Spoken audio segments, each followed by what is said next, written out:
The 7-10 matchup here in Greensboro means a lot of red in the crowd. I'm Jeff Fischel with Jason Capel, Drew Berry. We are talking about North Carolina State against Pitt, and we talk about two teams that are potentially looking at being on the bubble. NC State has got some great wins, Drew. They also have some disappointing losses. What do they need to do here in Greensboro? Well, I think NC State's been up and down all year long, but we all know what NC State brings to the table.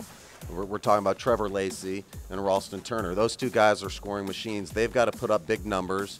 They've got to have the momentum. They've got to use the crowd. There's going to be a ton of red in this building. Yeah. It's going to be like a home game for them, and Pitt is going to have a challenge because there's going to be a sea of red out there. Well, absolutely. And when you talk about NC State, Cat Barber has been the guy who's kind of got them on this winning streak of late. They dropped one at BC, but that was coming off an emotional win at North Carolina. But this is a talented ball club. The three-guard position with Cat Barber, as you talked about, Lacey and Turner, they're as good as any trio, I believe, in the league. But the key for NC State is going to be defending, protecting the basket. And when you talk about that, you have to talk about B.J. Anya, a guy who led the league in blocks, who rebounds the basketball, but he has to be able to stay on the floor and play minutes for him to have that type of production. I bring up Pitt's postseason hopes. They seem to be fading with the way they've ended the year. And Jason, defensively, they have not done a good job like you expect from a Jamie Dixon team shutting down an opponent. Well, they haven't. They finished the season losing 3 in a row. And Pitt defensively, they just haven't had that on-ball intensity at the point of attack. When you think about their guards,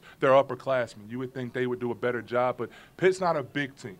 When you think about Jamel Artis and Michael Young up front, they're 6'7", 6'8", don't have a lot of size to them. So when you don't have pressure on the ball at the point of attack and you don't have big guys to protect the rim, that's not the ingredients for a great defensive team. Yeah, I mean, you're talking about those are ingredients for a bad recipe. Right. And Jamie Dixon's known for defense. His teams always are playing defense. Bulldogs out there pressuring the ball, making it difficult for guards to make entry passes into the post, and really hounding the ball. They're not doing that this year, and it shows in their record and the last 3 games. They've just been awful defensively. They lost to NC State early in the year by 18. Jamie Dixon's worst loss in the ACC so far. So they're going to have to step it up and see if they can stop Lacey and Ralston Turner again.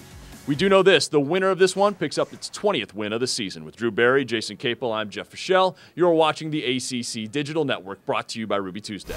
We are the official home for ACC basketball. For more great content like you've just watched, click one of these boxes. And to make sure you don't miss anything, click subscribe.